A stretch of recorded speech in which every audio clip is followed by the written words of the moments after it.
السينابون رولز، فطائر السينابون، معجنات السينابون، كل الحاجات دي كوم، وكيكة السينابون كوم تاني خالص، وخاصة لما تكون بالطريقة والتكنيك اللي هقول لكم عليه. مكونات غنية لخليط الكيك علشان تحصلوا على كيكة غنية وفي نفس الوقت خفيفة جدا، حشوة مميزة وسهلة وفي منتهى الجمال.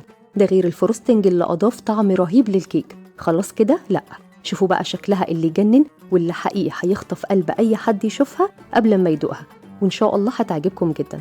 يلا بينا نشوف الطريقة على طول مع بعض.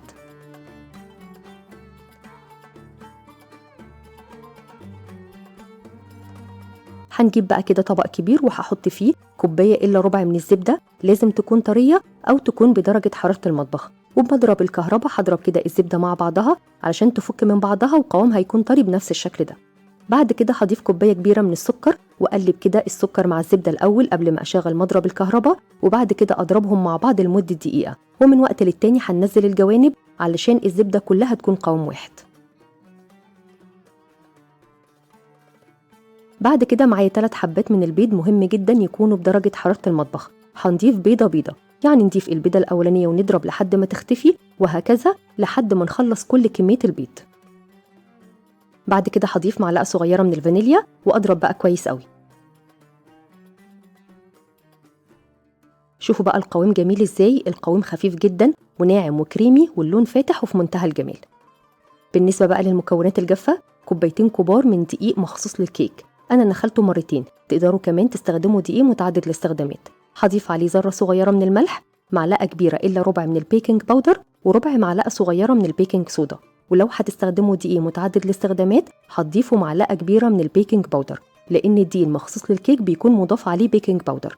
وبالهاند ويسك هنقلب كويس قوي علشان مواد الرفع تتوزع كويس جدا في الدقيق والكيكة تبقى مرتفعة وكلها ارتفاع واحد. الخطوة دي مهمة جدا. نيجي بقى للتكنيك المهم جدا، ان احنا نضيف كمية من الدقيق ونقلب لحد ما يختفي. وبعد كده معايا كوباية كبيرة من الزبادي، الزبادي برضو مهم جدا تكون بدرجة حرارة المطبخ. هنضيف كده كمية من الزبادي وبرضو نقلب لحد ما تختفي، وهكذا كمية من الدقيق وكمية من الزبادي. الخطوة دي هتطلع معاكوا كيكة في منتهى الجمال.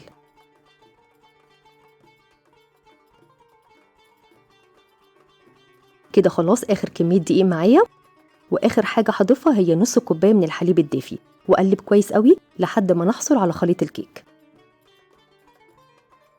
شوفوا بقى الخليط جميل ازاي، اللون فاتح والقوام مظبوط قوي، وكمان الخليط كريمي وخفيف جدا جدا، وانا بقلب الخليط خفيف جدا تحت ايديا.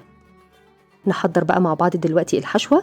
نص كوبايه من السكر البني او السكر الابيض عادي، معلقتين كبار من القرفه، ونص كوبايه من عين الجمل المفروم خشن. بس كده، مش هنحط حاجه تانية، وهنقلب بقى الحشوه كويس جدا. هستخدم صينية مقاسة 24، هدهنها كده بمعلقة كبيرة من الزبدة، وهنوزع الزبدة كويس جدا، ونقدر نستبدل الزبدة بمعلقة صغيرة من الزيت. بعد كده هنبدر بقى صينية بمعلقة كبيرة من الدقيق، ونوزع الدقيق كويس جدا، كده هنضمن ان الكيكة مش هتلزق في الصينية خالص.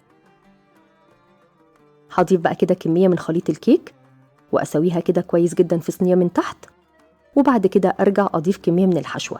انا عامة عملت 3 طبقات من خليط الكيك و3 طبقات من الحشوة، تقدروا تعملوا طبقتين زي ما انتوا عاوزين.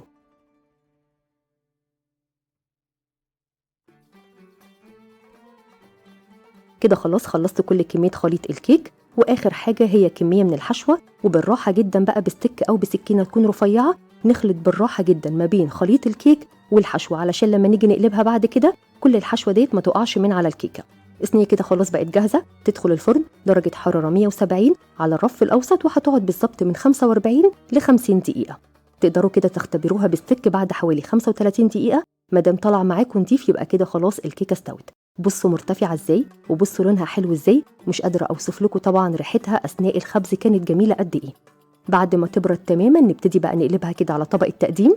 شوفوا مفيش اي حاجة لازقة في الصينية خالص، والكيكة مظبوطة وفي منتهى الجمال. نحضر بقى مع بعض دلوقتي الفروستنج. معايا 200 جرام من الجبنة الكريمي، او كوباية الا ربع او علبة صغيرة من الجبنة الكريمي.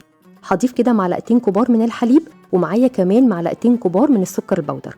هرجع اضيف معلقة صغيرة من الفانيليا، مش هنحط زبدة ولا اي حاجة. الفروستنج خفيف وطعمه حلو جدا.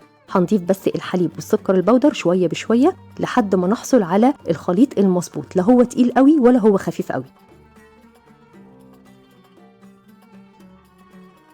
فضلت بقى اضيف كده معلقه من الحليب ومعلقه من السكر لحد ما خلصت الكميه كلها. مش هنحط الفروستنج او الكريمه الا لما الكيكه تبرد تماما.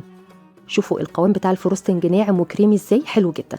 انا زينتها بالطريقه ديت، ورجعت كمان ضفت عليها شويه من صوص الكراميل، طبعا حضرناه مع بعض كتير قبل كده بس اداها طعم وشكل حلو جدا. وبعد كده حطيت شويه من عين الجمل. مش قادره اوصف لكم بجد الشكل كان جميل قد ايه زي ما انتم شايفين كده. شوفوا جميله ازاي. طبعا هنقدر ندخلها في التلاجة لمده كده نص ساعه او ساعه بالكتير قبل التقديم. نقطعها بقى ونقدمها ونشوفها من جوه.